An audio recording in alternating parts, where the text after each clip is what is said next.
श्री शिवाय नमस्तुभ्यम। मेरे प्यारे भक्तों पर भगवान भोलेनाथ की कृपा सदैव बनी रहे। आज सोमवार 8 अप्रैल को चैत्र मास की अमावस्या है। सोमवार को अमावस्या होने से इसे सोमवती अमावस्या कहते हैं। गरुड़ पुराण में बताया गया है कि इस दिन पितरों के नाम का तर्पण किया जाए तो पितर प्रसन्न होते हैं और साधक को जीवन में सुख समृद्धि संतान की प्राप्ति होती है। सोमवती अमावस्या के दिन भगवान शिव और माता पार्वती की पूजा और व्रत करने का भी विधान है। मान्यता है कि ऐसा करने से काल, कष्ट, दुख, संकट से छुटकारा मिलता है।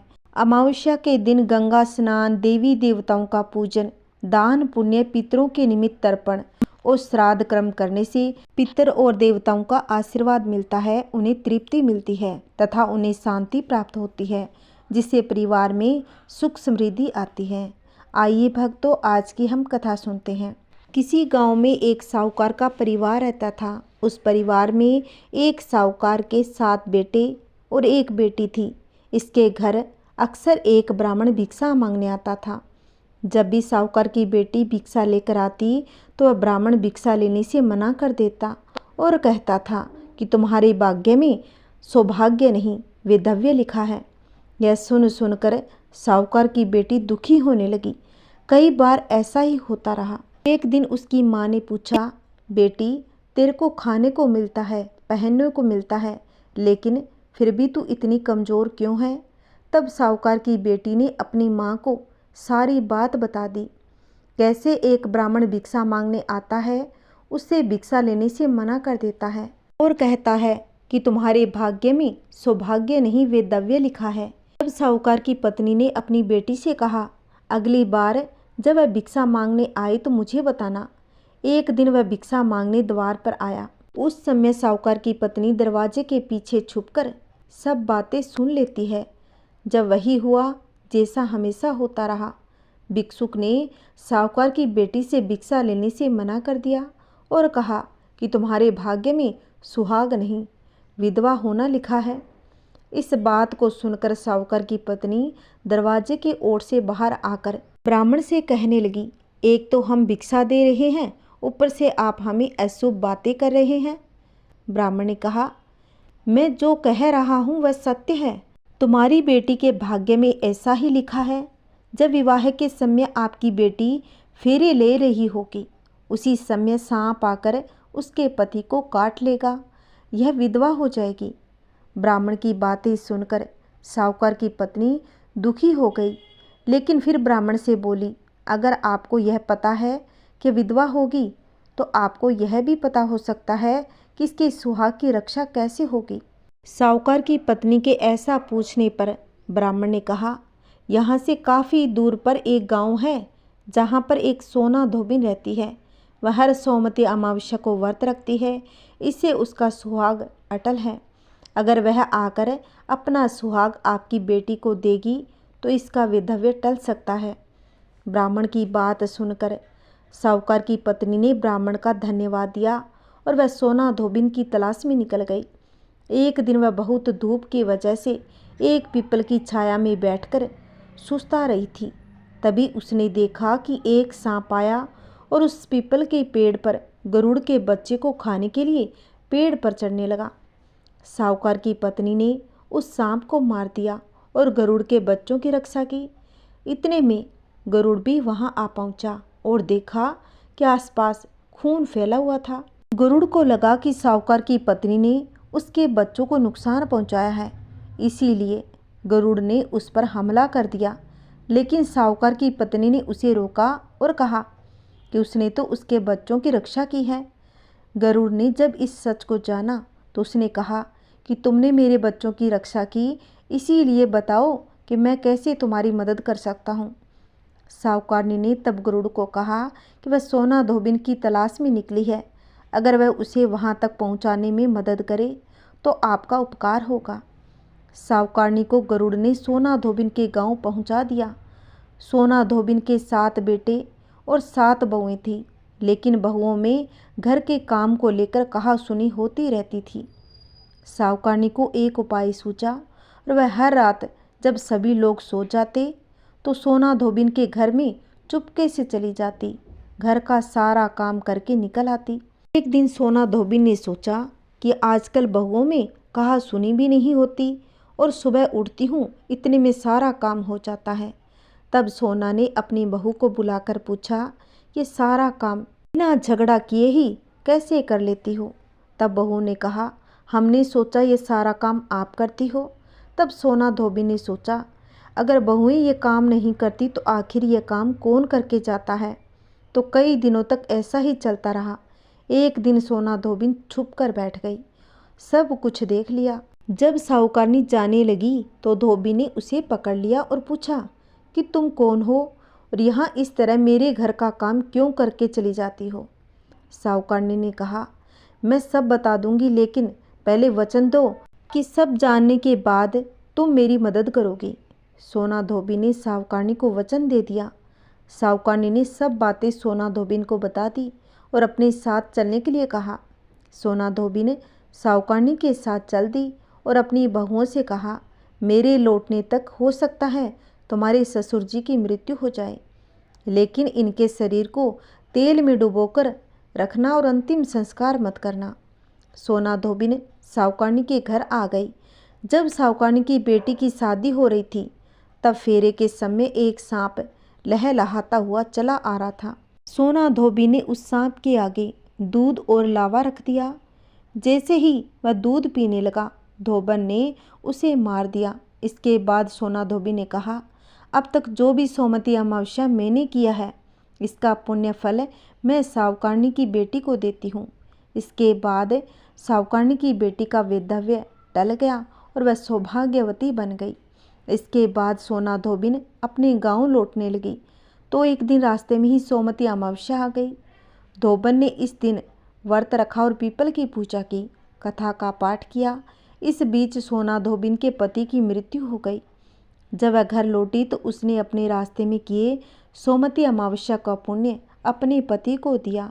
इससे उसका मरा हुआ पति फिर से जीवित हो उठा। लोगों ने जब सोना धोबी से पूछा कि तुमने अपने मरे हुए पति को कैसे जीवित कर दिया, तो उसने बताया कि उसने सोमवती अमावस्या के व्रत के प्रभाव से अपने पति को जीवित किया है। अब सोना धोबी अपने परिवार के साथ खुशी खुशी से रहने लगी। इधर वह कन्या भी सदा सौभाग्यवती होकर आनंद पूर्वक जीवन व्यतीत करने लगी। जैसे साहूकार की बेटी के सुहाग की रक्षा करी, वैसे सभी माताओं बहनों के सुहाग को अखंड रखना, उनका सुहाग सही सलामत रखना। बोलिए हर हर महादेव। प्राचीन समय में एक प्रतापी राजा थे। उसका एक बेटा और एक बेटे की बहू थे। एक दिन बहू ने चोरी से मिठाई खा ली और नाम चूहे का लगा दिया, जिसकी वजह से चूहे को बहुत ही गुस्सा आया। उसने मन ही मन निश्चय किया कि चोर को राजा के सामने लेकर जाऊंगा। एक दिन राजा के यहाँ कुछ मेहमान आए हुए थे। सभी मेहमान राजा के कमरे में सोए हुए थे। अब देखिए, बदले की आग में जल रहे चूहे ने रानी की साड़ी ले जाकर उस कमरे में रख दी। जब सुबह मेहमान की आंख खुली, उन्होंने रानी का कपड़ा देखा तो वह हैरान रह गए। जब राजा को इस बात का पता चला तो उन्होंने अपनी बहू को महल से निकाल दिया। अब देखिए, रानी जंगल में जाकर रोज शाम में दिया जलाया करती थी, जवार उगाने का काम करती, पीपल के पेड़ में दोहरा बांधती, दिया जलाकर पूजन करती, रोज पूजा कहती, गुड़दानी का प्रसाद बांटती। एक दिन उस रास्ते से राजा निकल रहे थे तो उनकी नज़र उस दिए पर पड़ी।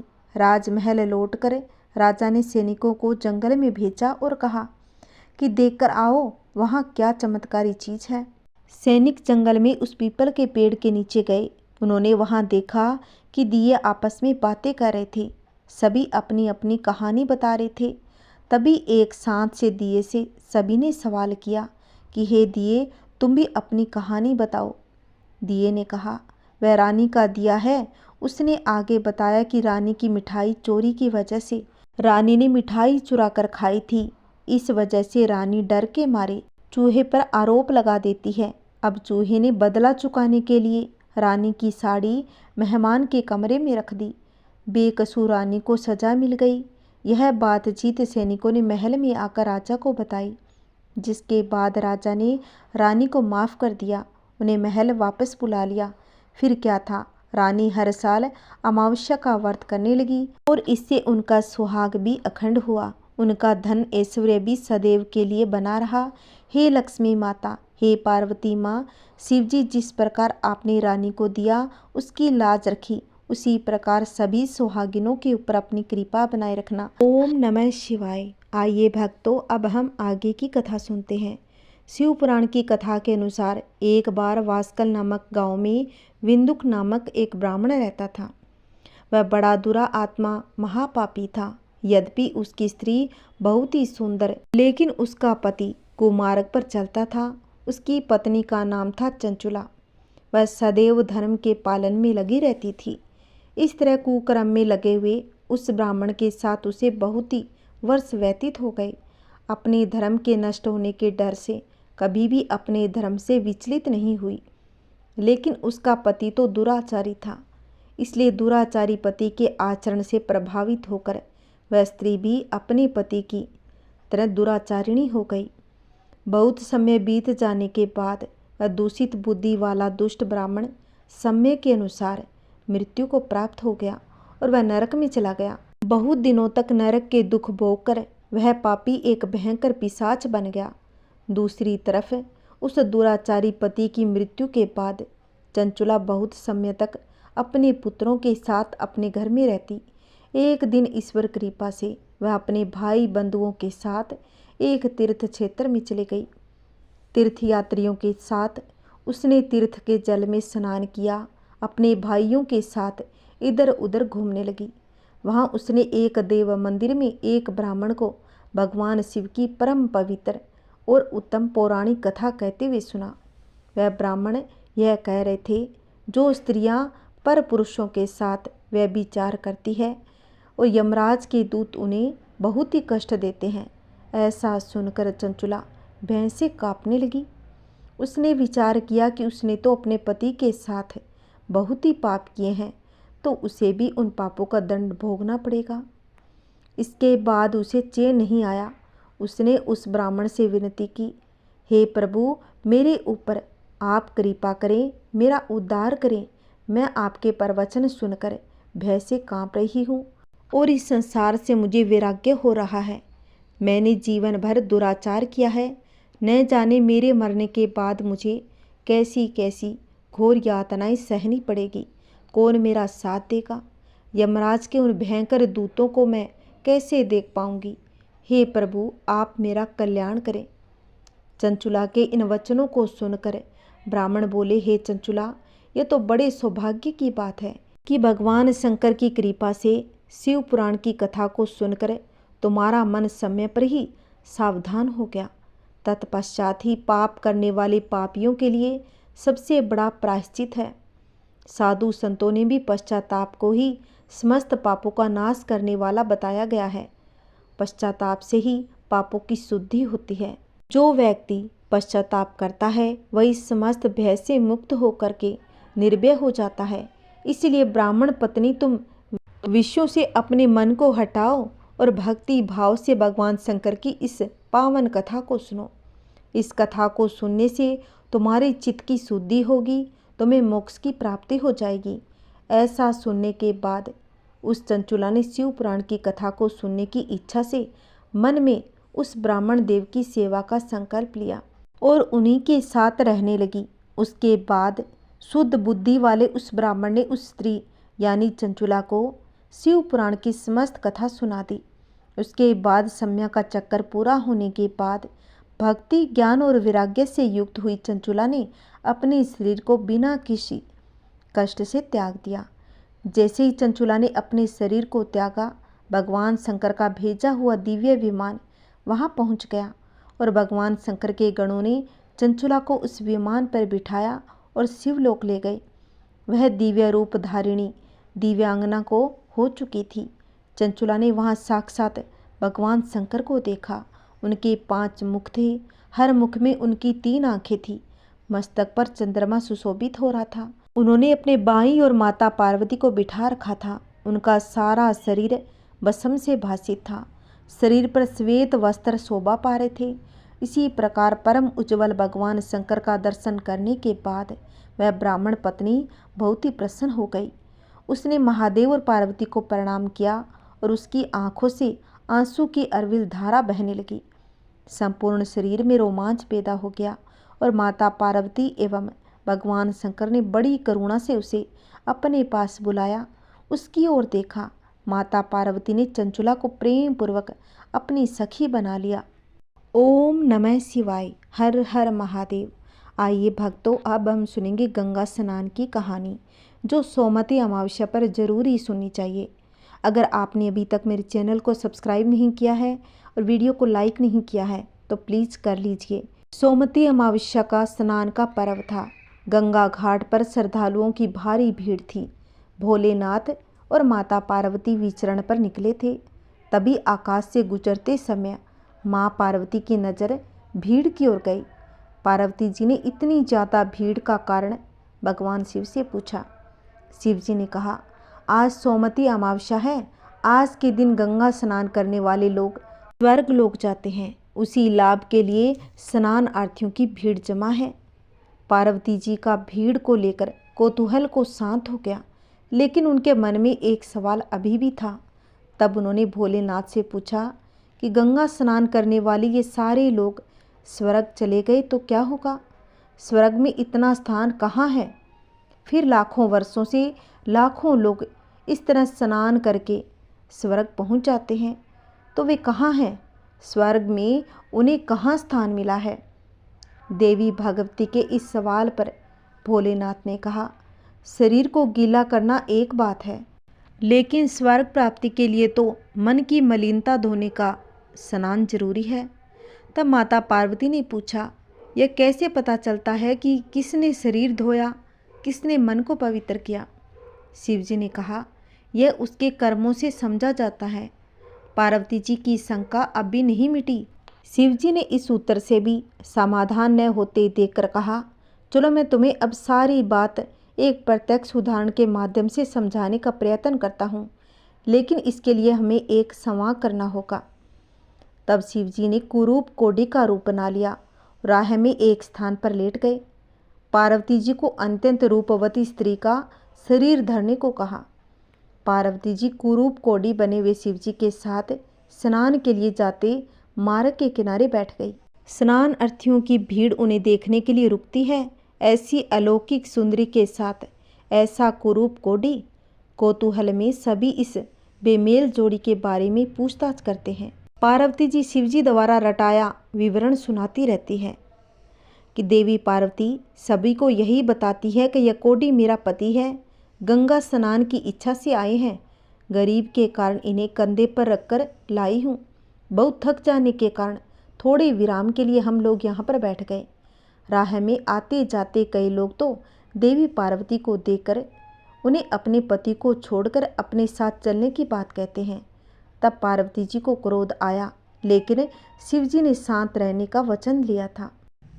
यह सब जानकर, यह सब सुनकर कि भला ऐसे भी लोग गंगा स्नान को आते हैं, ये स्वर्ग जाने की कामना रखते हैं, उनके चेहरे की निराशा देखते बनती थी। भोलेनाथ और माता पार्वती का यह कर्म संध्या तक चलता रहा। तभी एक सज्जन आए। पार्वती जी ने रटा रटाया विवरण उन्हें भी सुना डाला तो उनकी आंखों में आंसू भर आए। उन्होंने सहायता का प्रस्ताव किया और कोडी को कंधे पर लाद कर गंगा तट तक पहुंचाया। जो सत्तू साथ लाए थे उसमें से उन दोनों को भी खिलाया। साथ ही सुंदरी को बार बार नमन करते हुए कहा, आप जैसी देवियां ही इस धरती की स्तंभ है। धन्य है आप जो इस प्रकार अपना धर्म निभा रही है। प्रयोजन पूरा हुआ। शिव पार्वती उठे और कैलाश की ओर चल पड़े। शिव जी ने रास्ते में कहा, पार्वती इतनों में एक ही व्यक्ति ऐसा था जिसने अपना मन धोया और स्वर्ग के लिए सुगम रास्ता बनाया। गंगा स्नान का तो महात्म्य तो सही है, पर इसके साथ मन भी धोने की शर्त लगी है। तब पार्वती माता समझ गई आखिर क्यों इतनी संख्या में गंगा स्नान करने के बाद भी और गंगा का निर्मल महात्म्य होने के बाद भी स्वर्ग नहीं पहुंच पाते। क्यों गंगा स्नान के पुण्य फल से वंचित हो जाते हैं? क्योंकि गंगा स्नान में बहुत कम ऐसे लोग हैं जो अपना शुद्ध मन लेकर गंगा स्नान के लिए जाते हैं। सभी लोग शुद्ध मन लेकर अगर गंगा स्नान करने जाते हैं तो सभी के पाप धुल जाते हैं। अगर मन में गलत भावना रखकर अशुद्धियाँ लेकर जाते हैं तो उनके मन शुद्ध नहीं होते। अगर सच्चे मन से, सच्चे हृदय से गंगा स्नान करने जाओगे तो स्वतः आपको स्वर्ग की प्राप्ति होगी। स्वर्ग के द्वार खुले मिलेंगे। हर हर महादेव, हर हर गंगे। किसी गांव में एक गरीब बुढ़िया रहा करती थी। उसका एक बेटा था और बेटे की बहू थी। बुढ़िया भगवान विष्णु की भक्ति किया करती थी। वह सुबह उठकर स्नान आदि करती, पूजा किया करती और एक थाली लेकर भगवान के सामने बैठ जाया करती और भगवान की पूजा करती। उसी समय उसकी बहू भगवान के प्रसाद के लिए मना कर देती, जिसका वह भोग लगाती थी। यह सिलसिला कई सालों तक चलता रहा। भगवान विष्णु की कृपा से बुढ़िया के बेटे का व्यापार बहुत ही अच्छे से चलने लगा। एक दिन उसने अपनी माँ से कहा, माँ, आपके आशीर्वाद से मेरा व्यापार बहुत अच्छा चल पड़ा। अब हमने नया घर भी ले लिया। कुछ दिन बाद हम वहाँ चले जाएंगे। तब बुढ़िया ने कहा, बेटा, यह तो बहुत ही खुशी की बात है बेटा, लेकिन तूने नए घर में भगवान का मंदिर बनवाया या नहीं? यह सुनकर अब बेटे की बहू ने कहा, माँ जी, आप सारा दिन पूजा करती रहती हो, वहाँ भी आप यही सब करोगी, इसलिए हमने सोच लिया है आप यहीं पर रहो और पूजा पाठ करो। हमसे ये रोज़ का ड्रामा नहीं देखा जाता। हम दोनों नए घर में जा रहे हैं। तब बुढ़िया ने कहा, बेटा, तुम ये क्या कह रही हो? मुझे ये समझ नहीं आया। तेरे घर में मेरे और मेरे श्री हरि के लिए कोई जगह नहीं। इन्हीं की कृपा से तुझे ये सब मिला है और तू उन्हें भी भूल गई। तब उसने कहा, माँ, यह सब मैंने अपनी मेहनत से हासिल किया है। तब उसकी बहू ने कहा, आपको खर्चा भेज दिया करेंगे, आप इतने बड़े घर में जाकर क्या करोगी? तब बुढ़िया ने कहा और वह रोने लगी। लेकिन दोनों बहू बेटे उन्हें छोड़कर चले गए। अब बुढ़िया दिन रात भगवान विष्णु से प्रार्थना करने लगी, हे भगवान, मेरा बेटा नासमझ है, उसे कोई दंड मत देना। एक दिन उसे अपनी गलती का एहसास होगा और वह आपकी शरण में जरूर आएगा। उसे माफ़ कर दीजिएगा। अगले दिन बुढ़िया सुबह स्नान आदि करके भगवान के लिए प्रसाद बनाया। भगवान श्री हरि का भजन पूजन करके प्रसाद ग्रहण किया। कभी कभी वे अपने लिए खाना बनाती, कभी केवल प्रसाद खाकर ही संतोष कर लिया करती। एक दिन बुढ़िया घर के बाहर बैठी हुई थी। बुढ़िया के पड़ोस से कुछ औरतें वहां आ गई और बुढ़िया ने उससे कहा, बेटी, मुझे बाजार से कुछ सामान ला दे, घर में सामान नहीं है। वह औरत बाजार से सामान लेकर आई और घर में रख दिया। जाते समय उसने पूछा, माँ जी, आपके बेटे ने आपको नहीं बुलाया? तब तुम्हारे बेटे ने पूरे गांव को दावत दी है अपने नए घर की। तब बुढ़िया ने कहा, कहाँ, जो मेरे श्री हरि का न हो सका वह मेरा क्या होगा? अब मुझे उससे कोई मतलब नहीं। यह सुनकर वह औरत चली गई। इसी तरह समय बीतता गया। धीरे धीरे बुढ़िया बहुत कमज़ोर हो गई। अब उनसे प्रसाद व खाना नहीं बनता था। बड़ी मुसीबत से प्रसाद बनाती, उसे ही खाकर संतुष्टि कर लेती। एक दिन बुढ़िया भगवान की पूजा के बाद उनके सामने बैठकर रोने लगी। उन्होंने कहा, प्रभु, अब इस संसार से मन भर चुका है, आप मुझे अपनी शरण में ले लीजिए। और इतना कहकर रोने लगी कि मुझसे इतना कष्ट सहन नहीं होगा। अब आप ही बताओ कि मुझे और कितना कष्ट सहना पड़ेगा। मुझे तो अब आपसे मिलना है। यह कहकर भगवान का भजन करने लगी। अगले दिन बुढ़िया ने स्नान किया, भगवान के प्रसाद के लिए हलवा बनाने लगी तो देखा आटा था ही नहीं और उन्हें ध्यान आया कि कुछ गेहूं पड़े हैं। वे गेहूं लेकर चक्की के पास पीसने बैठ गई, लेकिन कमजोरी के कारण उनसे चक्की चली ही नहीं। यह देखकर उनकी आंखों में आंसू आ गए। उन्होंने कहा, प्रभु, आज मेरा शरीर साथ नहीं दे रहा, मेरा नियम टूट जाएगा, मेरे श्री हरि भूखे रह जाएंगे, यह मैं नहीं देख सकती। मुझे शक्ति दो प्रभु, जिससे मैं आपका भोग लगा सकूं। इतना कहकर वह रोने लगी और वह रोकर फिर से कोशिश में लग गई, लेकिन चक्की घूम ही नहीं रही थी। एक बार और कोशिश करके वे हार गई और रोने लग गई। तभी नीले प्रकाश से पूरा घर भर गया। उन्होंने देखा भगवान श्री हरि विष्णु स्वयं चक्की चला रहे थे और बुढ़िया यह देखकर आश्चर्यचकित रह गई। तब भगवान ने कहा, मैया क्या देख रही हो? मुझे भूख लग रही है, इसमें गेहूं डालो। बुढ़िया को होश नहीं था। वे रोते रोते चक्की में गेहूं डाल रही थी और भगवान विष्णु गेहूं पीस रहे थे। जब बुढ़िया को सुध आई तो वे प्रभु के चरणों में गिर गई और भगवान ने कहा, आज तुम्हारी तपस्या सफल हो गई, मांगो क्या मांगती हो।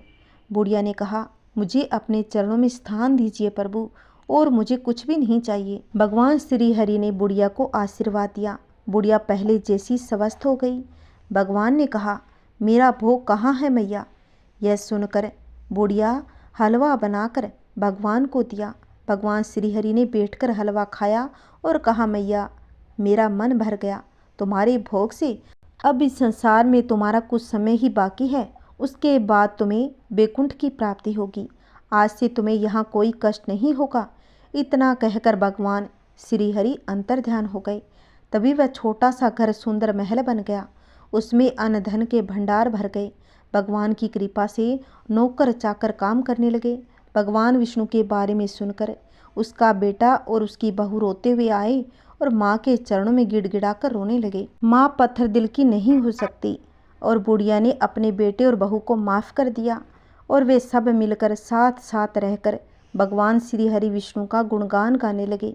और सभी बहू और बेटा दोनों ने भी विष्णु भगवान की पूजा करनी प्रारंभ कर दी और बुढ़िया आखिर में स्वर्ग लोक चली गई। बोली श्री हरि विष्णु भगवान की जय। आइए अब हम सुनेंगे सोमवार व्रत की कथा। एक समय की बात है, किसी नगर में एक साहूकार रहता था। उसके घर में धन की कोई कमी नहीं थी, लेकिन उसकी कोई संतान नहीं थी। इस कारण वह बहुत ही दुखी था। पुत्र प्राप्ति के लिए वह प्रत्येक सोमवार को व्रत रखता था और पूरी श्रद्धा के साथ शिव मंदिर जाकर भगवान शिव और माता पार्वती जी की पूजा करता। उसकी भक्ति देखकर एक दिन माता पार्वती प्रसन्न हो गई और भगवान शिव से उस साहूकार की मनोकामना पूर्ण करने का आग्रह करने लगी। पार्वती जी की इच्छा अनुसार भगवान शिव ने कहा कि हे पार्वती, इस संसार में हर प्राणी को उसके कर्मों का फल मिलता है। जिसके भाग्य में जो हो उसे भोगना ही पड़ता है। लेकिन पार्वती जी ने साहूकार की भक्ति का मान रखने के लिए उसकी मनोकामना पूर्ण करने की इच्छा जताई। माता पार्वती के आग्रह पर शिव जी ने साहूकार को पुत्र प्राप्ति का वरदान तो दिया, लेकिन साथ यह भी कहा कि उसके बालक की आयु केवल 12 वर्ष होगी। माता पार्वती और भगवान शिव की बातचीत साहूकार सुन रहा था। उसे न तो इस बात की खुशी थी, ना ही अधिक दुख हुआ। वह पहले की भांति शिव जी की पूजा करता रहा। कुछ समय के बाद साहूकार के घर एक पुत्र का जन्म हुआ। जब वह बालक 11 वर्ष का हुआ तो उसे पढ़ने के लिए काशी भेज दिया गया। साहूकार ने पुत्र के मामा को बुलाकर उसे बहुत सारा धन दिया और कहा कि तुम इस बालक को काशी विद्या अध्ययन के लिए ले जाओ और मार्ग में यज्ञ करवाते जाना। जहाँ भी यज्ञ करवाओ वहाँ ब्राह्मणों को भोजन कराते हुए दक्षिणा देते हुए जाना। दोनों मामा भांजे इस तरह यज्ञ कराते हुए ब्राह्मणों को दान दक्षिणा देते हुए काशी की ओर चल पड़े। रास्ते में एक नगर पड़ा, जहाँ नगर के राजा की कन्या का विवाह था। लेकिन जिस राजकुमार से उसका विवाह होने वाला था वह एक आंख से काना था। राजकुमार के पिता ने अपने पुत्र के काना होने की बात को छुपाने के लिए एक चाल सोची। साहूकार के पुत्र को देखकर उसके मन में एक विचार आया। उसने सोचा, क्यों न इस लड़के को दूल्हा बनाकर राजकुमारी से विवाह करा दूं। विवाह के बाद इसको धन देकर विदा कर दूंगा और राजकुमारी को अपने नगर ले आऊँगा। लड़के को दूल्हे के वस्त्र पहनाकर राजकुमारी से विवाह करा दिया गया। लेकिन साहूकार का पुत्र ईमानदार था। उसे यह बात न्याय संगत नहीं लगी। उसने अवसर पाकर राजकुमारी की चुनरी के पल्ले पर लिख दिया कि तुम्हारा विवाह तो मेरे साथ हुआ था, लेकिन जिस राजकुमार के संग तुम्हें भेजा जाएगा वह तो एक आंख से काना है। मैं तो काशी जी पढ़ने जा रहा हूँ। जब राजकुमारी ने चुनरी के पल्ले पर लिखी बातें पढ़ी तो उसने अपने माता पिता को ये बात बता दी। राजा ने अपनी पुत्री को विदा नहीं किया, जिससे बारात वापस लौट गई। दूसरी ओर साहूकार का लड़का और उसका मामा काशी पहुँचे। वहाँ जाकर उन्होंने यज्ञ किया। जिस दिन लड़के की आयु 12 साल की हुई उसी दिन यज्ञ रखा गया। लड़के ने अपनी मामा से कहा, मेरी तबीयत कुछ ठीक नहीं है। मामा ने कहा कि तुम अंदर जाओ और आराम कर लो। शिवजी के वरदान अनुसार कुछ ही देर में उस बालक के प्राण निकल गए। मृत भांजे को देखकर उसके मामा ने विलाप करना शुरू किया। संयोगवश उसी समय शिव और पार्वती जी उधर से जा रहे थे। पार्वती ने भगवान शिव से कहा, स्वामी, मुझे इसके रोने के स्वर सहन नहीं होते। आप इस व्यक्ति के कष्ट को अवश्य ही दूर करेंगे।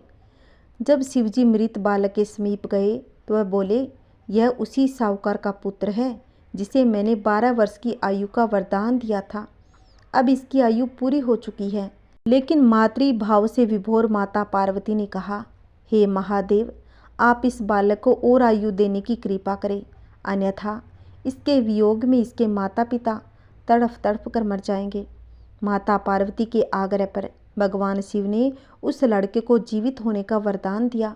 शिवजी की कृपा से वह लड़का जीवित हो गया। शिक्षा समाप्त करके लड़का मामा के साथ अपने नगर की ओर चल दिया। दोनों चलते हुए उसी नगर में जा पहुँचे जहाँ उसका विवाह हुआ था। उस नगर में भी उन्होंने यज्ञ का आयोजन किया। उस लड़के के ससुर ने उसे पहचान लिया और महल में ले जाकर उसकी खातिरदारी की और अपनी पुत्री को विदा कर दिया। इधर साहूकार उसकी पत्नी भूखे प्यासे रहकर बेटे की प्रतीक्षा कर रहे थे। उन्होंने प्रण कर रखा था, यदि उन्हें अपने बेटे की मृत्यु का समाचार मिला तो वह प्राण त्याग देंगे। परंतु अपने बेटे के जीवित होने का समाचार पाकर वह बेहद ही प्रसन्न हो गए। उसी रात भगवान शिव ने व्यापारी के स्वप्न में आकर कहा, हे सृष्टि, मैंने तेरे सोमवार के व्रत करने और व्रत कथा सुनने से प्रसन्न होकर तेरे पुत्र को लंबी आयु का वरदान दिया है। इसी प्रकार जो कोई सोमवार का व्रत करता है या कथा सुनता है या हुंकारे देता है, उसके सभी कष्ट दूर हो जाएंगे, समस्त मनोकामनाएं पूर्ण होगी। बोलिए हर हर महादेव। जैसे भगवान ने उसकी सुनी वैसे सबकी सुनना। कहानी कहते हुंकारा भरते सबके घर में सुख शांति बनाए रखना। हर हर महादेव। ओम नमः शिवाय। अगर मेरी कथाएं आपको अच्छी लगी होगी तो प्लीज़ वीडियो को शेयर करें, लाइक करें और कमेंट में हर हर महादेव अवश्य लिखना।